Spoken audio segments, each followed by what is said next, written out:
a very, very special episode with you guys. Yes, we traveled all the way to CT. All the way to CT to see our great friends. Newlyweds.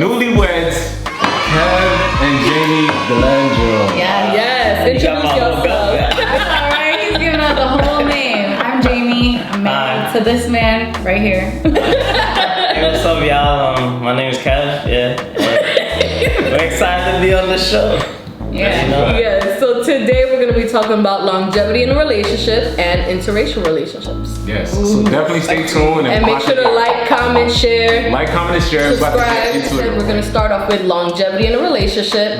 Now, for me and Reg, we've been together for about 5.5 years. 5.5 years. And now, how long have you guys been together? 10 years. A whole decade. It's been a decade, a beautiful decade. A couple of months married now, so. Yeah, 6 months next. That's beautiful. In November. Yeah, 6 months next Wait, month. is it October? No, wait, it's November. We're 16 days away from 6 months. Damn. So there you go. That's big. Yeah. So with the longevity of a relationship, so me and Nat has been in a relationship for 5.5 years. And I feel like everything that stems from actually being together, one of the stepping stones was always like a communication of respect. I feel like respect was definitely something that was something we had to initialize. What's the boundaries? What's not? What both of us would want as an item to continue. Right, and we always said respect is always the minimum. Out of anything, respect always has to be there. Respect should always be the minimum in any situation you're in. That's a fact. That's a fact. I definitely agree with you guys. You know, being in a long-term relationship is not as easy as people make it seem on Instagram and stuff. You know, there's a lot of work that goes into it. You really gotta be on point with your partner, and you know, you guys gotta really have that communication, understand each other.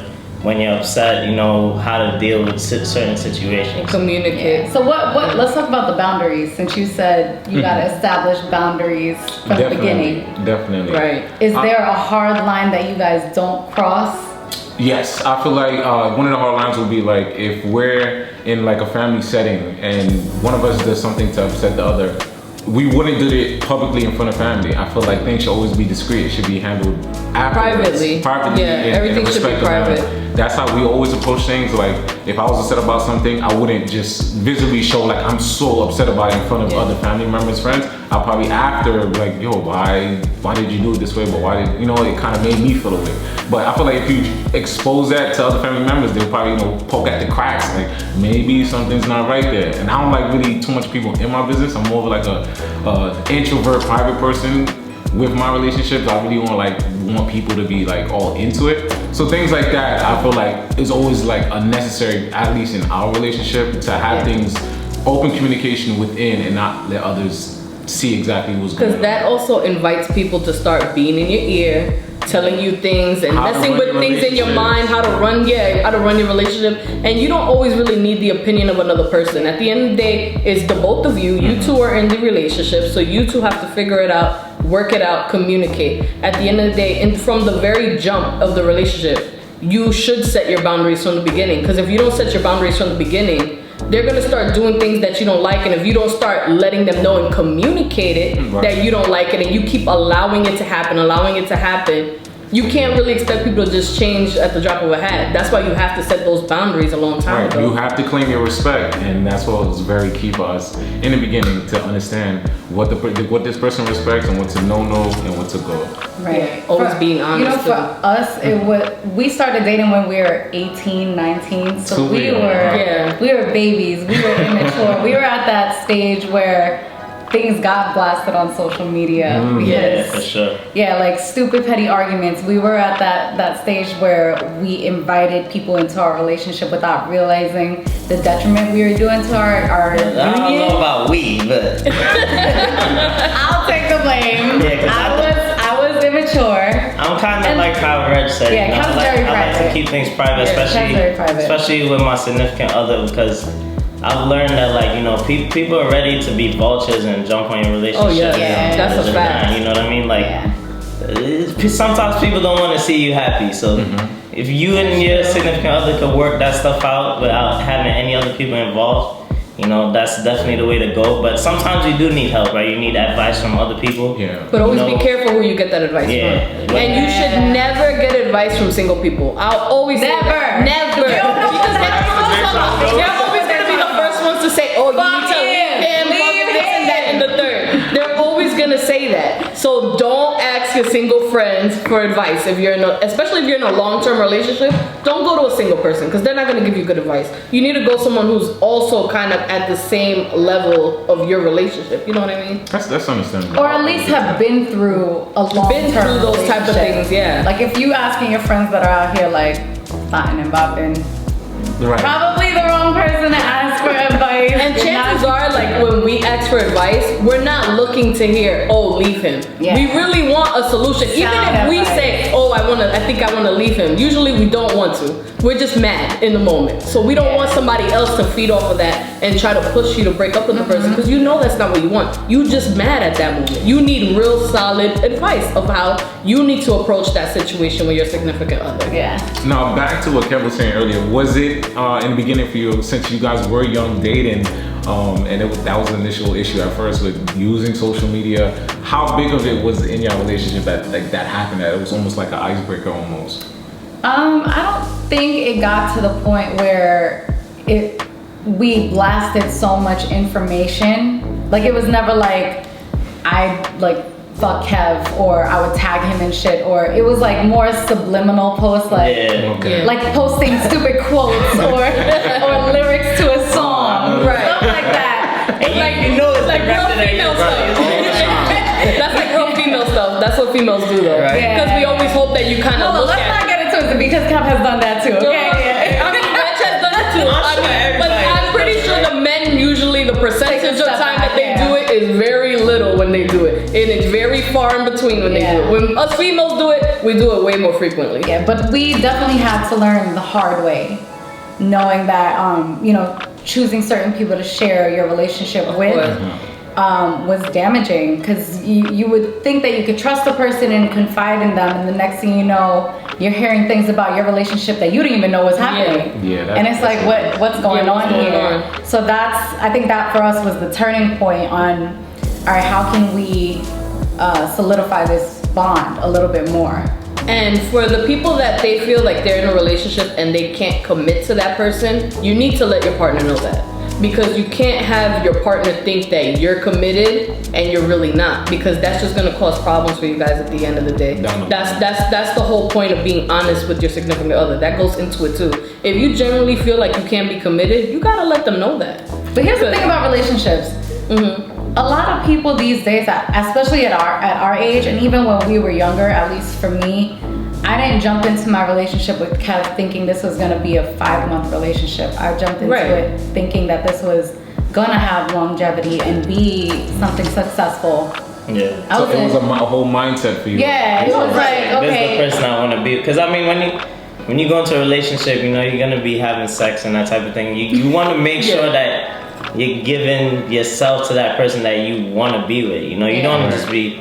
I mean, people want to have fun and stuff like that, but at the same time, you know, you want to respect your body, respect yourself. Yeah, this is not a community project. And if you do want to have fun, do that outside of a relationship. Don't have a bunch of multiple relationships with different people, making them think different things, breaking people's hearts, messing with their mind, messing them up for the next person. Like that's wrong. Like, don't do stuff like that. If you want to have fun, you have to set that with that person and be like, yo, this is what it's gonna be, and that's all I really want right now. Now, how much you guys would say being friends first, going into a relationship, and ultimately being happy, newlywed, and husband and wife, how much would you guys say that contributes to your relationship? I'll say that, you know, definitely that's a big part of it. Like, me and Jamie, we see ourselves as friends first. Like, we fool around with each other, we were pranking each other all the time. You know, she's bothered. Or Jamie does the most of it. Yeah, she's the most of it, but at the same time, you know, like, we have that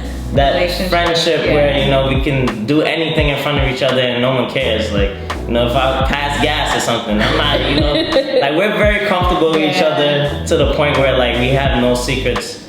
No secrets in the sense of, you know, like, I'm shy in front of her for certain things, you know, like, we share everything with each other. We're friends first, and I think that's the biggest thing. I agree. Yeah, No, I agree with I that. think a lot of it is you're not always going to be on the same page as your significant other, but the biggest thing for us is that even if we're not on the same page, we're still on the same chapter. Right. You know, That's so, yeah. You're not always gonna agree with the person that you're with. Yeah. But you do always need to communicate it Yeah, with like your our partner and goals figure it out. throughout our relationship, our goals have always aligned. Yeah. No matter whether he's like one step ahead or I'm 10 steps back or what vice versa, we're still on the same chapter and we still have the same goals in mind and the same objectives and And same question for you guys. Like, what do you think? Right, so with me and Natalie, I feel like we were friends first and we got to know each other, and it's like that has to be established, because if you can't have a person that you see a friend in, because a closer person to you after you're a sibling is a friend, and you tend to share more stuff with a friend and almost a family member. That's a fact in a lot of cases. So a lot of that was happening with me and Natalie. So we shared a lot of things back and forth. To this day, she has pictures of me that I probably people would look at me a different light. Because I'm like, why would you have me? Yeah. Those are my blackmail pictures. Just in case. I already told him, in case if you ever do anything, I got these pictures. I'm gonna send them to all your friends. Leak. So you already know what time it is. You better be careful with me. Things of that nature. So it's like, things of that always kept things fresh.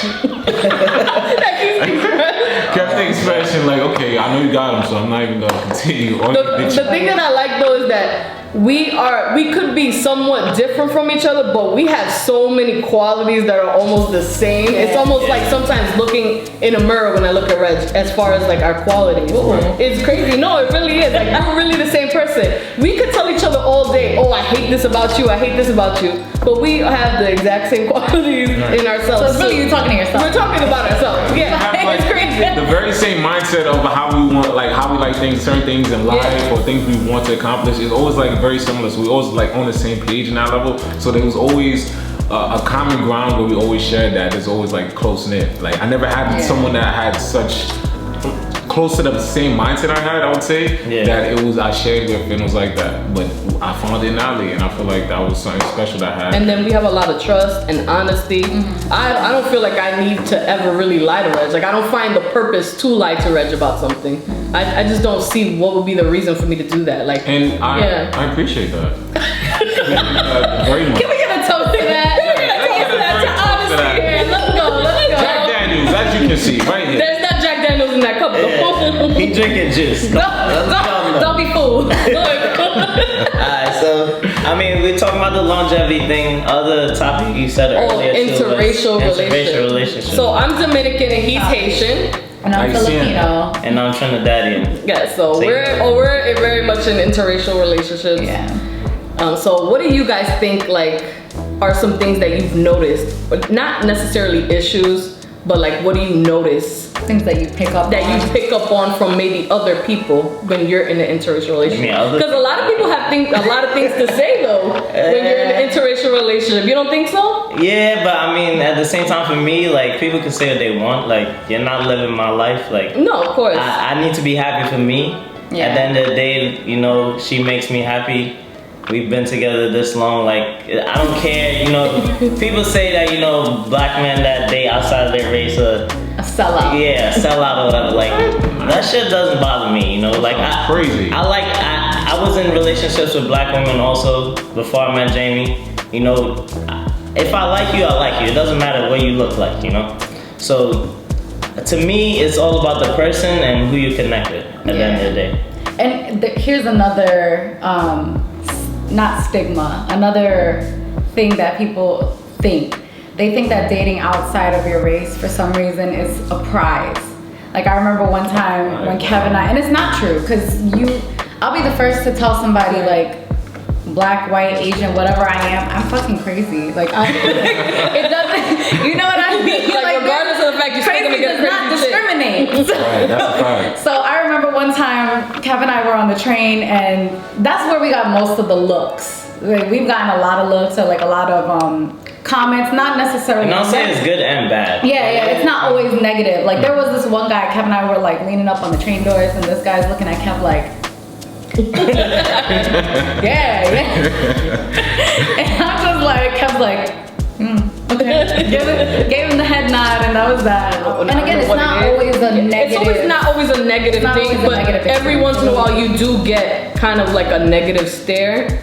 Yeah. So, I mean, I don't understand it because I feel like you love who you love. It shouldn't matter what they look like, what color their skin is. Yeah. You match with someone's personality, not necessarily what someone looks like. Because you could feel attracted to a lot of people in the world, but it doesn't mean that their personality is for you. Exactly. At the end of the day, every personality is different. It's more than just the physical, like, and people gotta understand that, like, you know, the physical is just a part of it. People, at the end of the day, we're all gonna get old, you know, like that. We're all gonna get mad. You need someone that you actually connect with and enjoy their company, and you're gonna want to be with somebody that you can lay up in the house all day and do nothing, and you guys still enjoy that. Cause me and Reg, they know we don't like going out. We're very people that like to be home and they chill. came to Connecticut to be inside all weekend. hence why we're doing this right now. But we enjoy that. Like me and Reg literally enjoy just sitting at home, chilling. Just home. Literally laid up. I could be playing with Reg's beard and we're watching TV, and that will be the most blissful time. It's honestly so simple. We keep it very simple. I feel like a lot of people just fall into today's society of who you should date and who you should be, how you should look. If you love someone, love crosses all boundaries. So you should love the person that makes you happy. At the end of the day, are you happy with the person you love? Yes. No one else should matter. That's it. That's how it's supposed to be like that. I think the way the world is moving towards now, it's like very open. Like, you know, there's a lot of different races intermingling with each other. Whether it's like from a young age, you know, kids and stuff like that.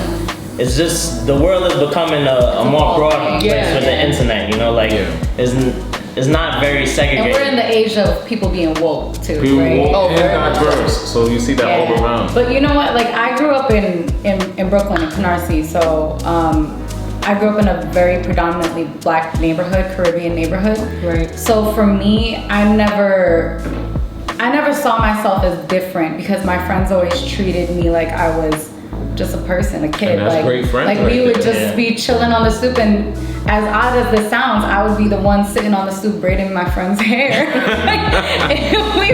Like I thought I was like, you know, just a regular kid. I didn't see. You didn't see color. You didn't really see color. And I remember like feeling scared to have that conversation with my parents. To be honest, because my parents are traditional, old school Filipinos. And I remember the first time I introduced the idea of me dating somebody outside of our race. We went to a Filipino restaurant, we were having lunch, and I was just like, so like, what do you think if Kuya, which is what I call my older brother, I was like, what would you think if Kuya brought home somebody who wasn't Filipino? I used him as like a scapegoat, and they were like, oh yeah, that's fine, blah, blah, blah, whatever. And then I turned it around to me, I'm like, so what would you do if I brought somebody home who's like brown? Or something like that, or something different. And my dad was just looking at me like trying to process this. But he realized like we did not grow up in a household where we were taught to hate or discriminate somebody off of the color of their skin. Love was always love. And we also have people in my family who are gay. Right. So again, love is love to us, at least. Yeah, it shouldn't matter at the end of the day. Yeah. See, that's dope though. That it was like that. And at the end of the day, like, I mean, all of us come from like a mixed background. Yeah, we do. Like, this is not just one culture that makes up a person. You know what I mean? Like, my mom, she's like half Venezuelan, half Chinese, half mixed with black. You know, my dad is black, and like, it's just we're all mixed up. You know what I mean? Yeah. So at the end of the day, it's who you love. And love is love. It doesn't matter what their skin looks like or what their outer body looks like. At the end of the day, you love who you love. You love their personality, and whoever you want to grow old with, that's who you want to grow old with at the end of the day. Your happiness will always be the number one goal, to always be happy. And have someone that supports you at the end of the day. Because once you start getting old, if you don't have the support, you're going to be alone. So. Who's going to help wipe you up when you get old and help you shower? For real. It sounds funny, but this is for real. Because there are people that will leave leave you high and dry and they don't care about you no more. Once you start struggling, or what if you have like a big accident and you end up becoming disabled and you need, God forbid, knock on wood, like if you really need your significant other to really be that person that's gonna help take care of you, you need to find the right person. Yeah. And it has nothing to do with what they look like or their skin color. It's literally that person's personality and who they someone are. that believes in you. Yeah, and that goes back to the longevity thing too. Like you see spending, because it's not always about the high moments. You're gonna, no matter who you end up with, you're always gonna have or find yourself in shitty situations. It's about who you want to go through those hard times with. Like at the end of the day, if I look to my left and Kev's not there, that's a big problem. That's a real problem for me. It's a negative. I feel like I'm losing. Please comment below and let us know what you guys thought about the longevity and the interracial relationship conversation. It's your boy Reg and Natalie and our special guest and Kev. All right, guys. And we out.